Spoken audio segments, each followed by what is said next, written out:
Niamini kwamba unamjua vizuri msanii ambaye anaitwa Costa Teach Mapiano. Huyu alikuwa star mkubwa kabisa wa mapiano, lakini alikuja kufa, alikufia kwa stage. Alikuwa akiperform nyimbo zake. Ndio huyu Costa Teach mwenyewe ambao tunaongelea. Yaani mimi nimefanya hii video ili tujifunze mengi kupitia kifo cha huyu msanii. Tuanze tuangalie hapa. Alikuja anavaa nguo juu ya white. Nguo ya white ilikuwa kwa maneno tukiona kwa mbali tutasoma love, lakini tukisogea karibu tutasoma lone, kwa sababu neno ni lone. Ni kwamba walipitisha hapo tena maka ya red ambayo iko kama V, ambayo itakuwa meaning ya love kwa machache, lakini nguo yenyewe ilikuwa lone. Kwa akili zetu ni kwamba itakuwa vigumu kutambua kwamba jamaa palikuwa ana maana gani, lakini tunawaambiaga kila siku, mnapoona wasta wanasimama mbele zenu na kuanza fanya vitu vyao tofauti, gisi walivyo design stage, gisi wanafanya vidole vyao, gisi wanafanya vitu vingi, inakuwa ni code fulani ambazo nyinyi hamwezi kuelewa jameni. Mavazi, fashion ambazo wanakuja nazo kwa stage inakuwa code fulani zao, wao wanazijua, lakini wewe hauwezi kujua. Yaani hauwezi jua kwamba hapa Costa Teach kamaanisha nini alipoweka V ya red ambayo ina rangi kama ya damu katika shati lake, akitamani kuvicha neno lone. Neno ilikuwa lone, akaigeuza kuwa love. Wanaona kwa mbali ni kwamba ni love. Tutoke hapa kidogo, alafu tuendelee mbele zaidi, kwa sababu mimi natamani tujue ni nini kilichomuua Costa na nani aliyemuua Costa. Nimewaletea wote katika hii video kujua mengi zaidi ya kifo cha Costa. Tuliona kwamba tu kilipoisha kifo cha Costa na tukamsahau hivyo, lakini tuendelee.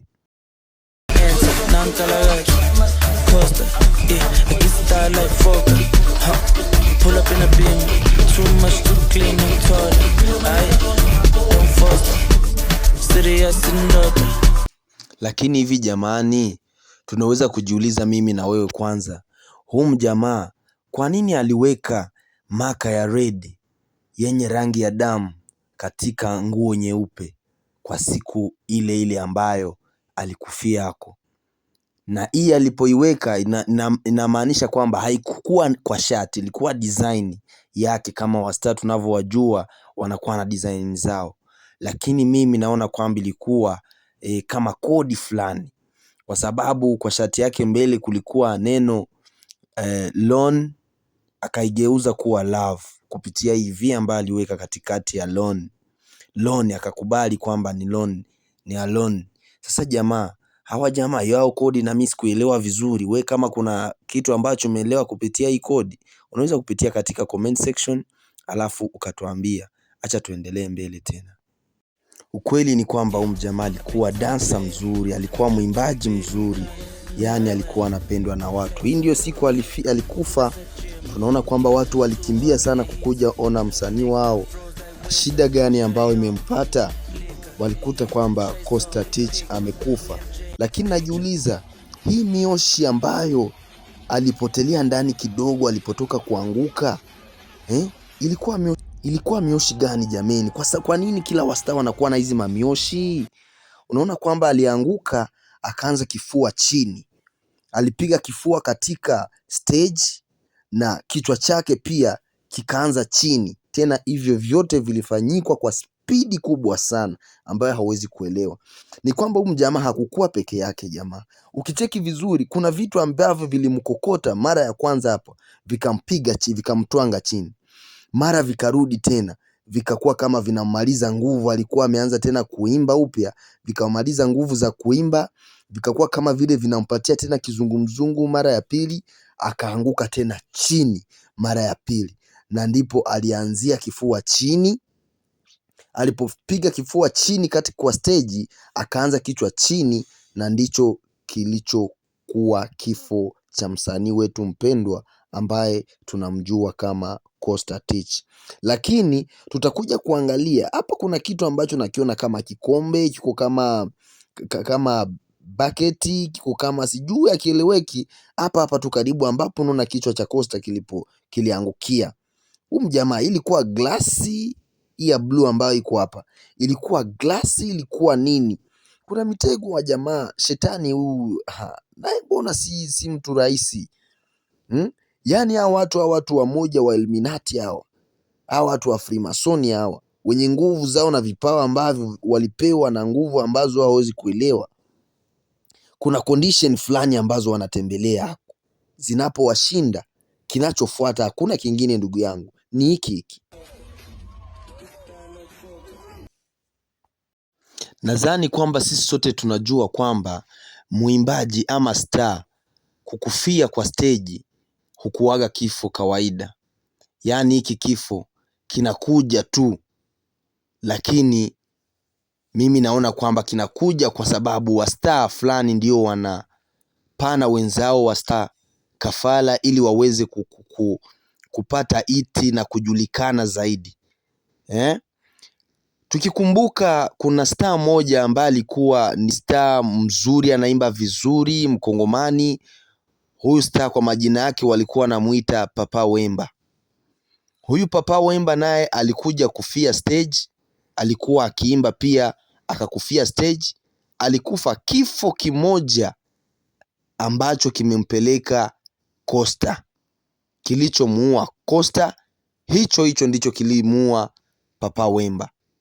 Na nyimbo ya mwisho ambao Costa alifanya na Diamond Platinum, na alipoenda kuperform hiyo nyimbo, na ndiyo ilikuwa kifo chake. Na siku ile nyimbo ya mwisho ambao alikuwa ametoka kufanya Papa Wemba, alikuwa ametoka kuifanya na Diamond Platinum, na alikuwa ameenda kuiperform pia kwa stage. Alikufia huko kwa stage kama vile tunavyomuona Costa. Je, tunaweza jiuliza kwamba Diamond hizi hiti ambazo tunamuona ndani kila siku, ela ambaye anapata kila siku, ndio tumemwona kwamba amekutana na Chris Brown, wako ready kufanya nyimbo. Isubiri tu saa yote, Diamond yuko tayari kufanya nyimbo na Chris Brown. Na niliwafanyia video hapa tena, Diamond alisema kwamba atakuwa tajiri wa kwanza dunia mzima. Yaani atakuwa mfano wa Mtanzania mmoja ambaye amekuwa tajiri wa kwanza dunia mzima. Sasa ujiuliza hayo mamlaka na hiyo imani zote Diamond Platinum uzitoa wapi? Mwana huyu ambaye mtoto alizaliwa Mbagala hapa jana juzi hapa. Jamaa ni kwamba unavyoingilia shetani, mnakaa na kuzungumza. Mnazungumza, unamwambia bwana, mimi natamani hiki na hiki hivi na hivi na hivi, na anakuambia okay, mimi tayari kukupa, lakini tena natamani na mimi unifanyie hiki na hiki na hiki. Sasa Diamond yeye anaweza kuwa aliomba nguvu za kupeleka uwezo wote wa waimbaji wenzake. Mfano tunaweza kumkumbuka Lavalava, mfano tunaweza kumkumbuka Mavoko, mfano tunaweza kumkumbuka J Melody.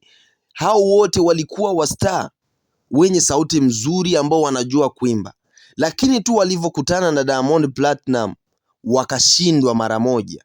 Hao wote walishindwa kabisa, na ni kwamba angeweza pia na kuwaua.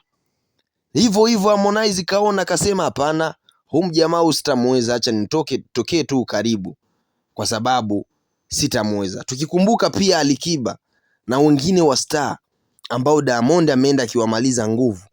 Huyu jamaa bwana, tumuone, yani tuogope. Huyu si mtu tena kawaida.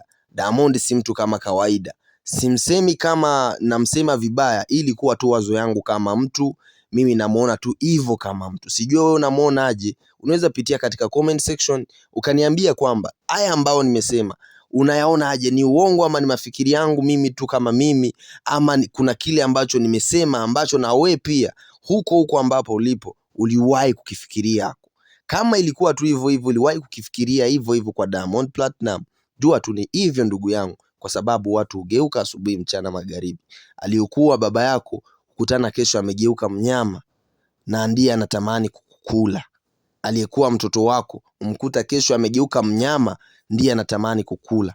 Aliyekuwa rafiki yako umkuta kesho amegeuka mnyama, ndiye mmoja ambaye anatamani kukula. Ndugu zangu, hii dunia si nzuri kwa watu ambao ni wazuri. Dunia ni nzuri kwa watu wabaya.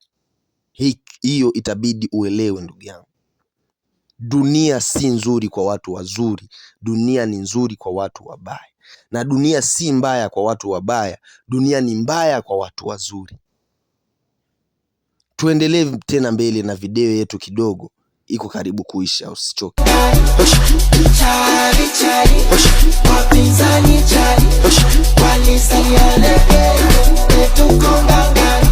Tena mbona watakoma mwaka huu wataisoma, washagushi ganja choma na pakusha chapa ngoma.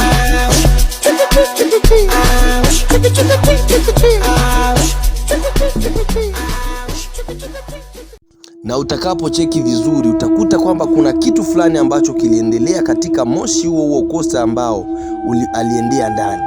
Kuna kitu ambao kilikuwa changement, ni kwamba hewa kabisa ya Costa ilienda, mwili uliendea huko. Moshi huo, sijui kwamba ni kwa nini kila wastaa wanapoenda perform, hawa wastaa wakubwa wenye nguvu na mamlaka hutumia moshi kama na huu. Na kwa hiyo nasema asante sana kwako wewe ambaye umeshika muda wako na kuangalia hii video hadi mwisho wa video, kwa sababu hii ndio mwisho wa video, na kupatia asante sana. Nasema asante na kuomba kuipatia like, yani uipatie like, alama ya kuipenda kama itakuwa imekufurahisha, na uishare kwa marafiki zako zaidi ya 5 wapendwa, ili waweze kupata hii ujumbe pia. Ndugu yangu, nacho kuomba kwamba fanya subscribe. Wewe ambao ni mara ya kwanza kukua pamoja nasi kwa cheni hii, tunakuomba kufanya subscribe ili tuweze kukua wote pamoja siku zote. Yani tunasema asante sana wewe ambao umesha kufanya subscribe, na wewe ambao hujafanya subscribe, fanya subscribe. Usisahau pia kulike hii video. Asante.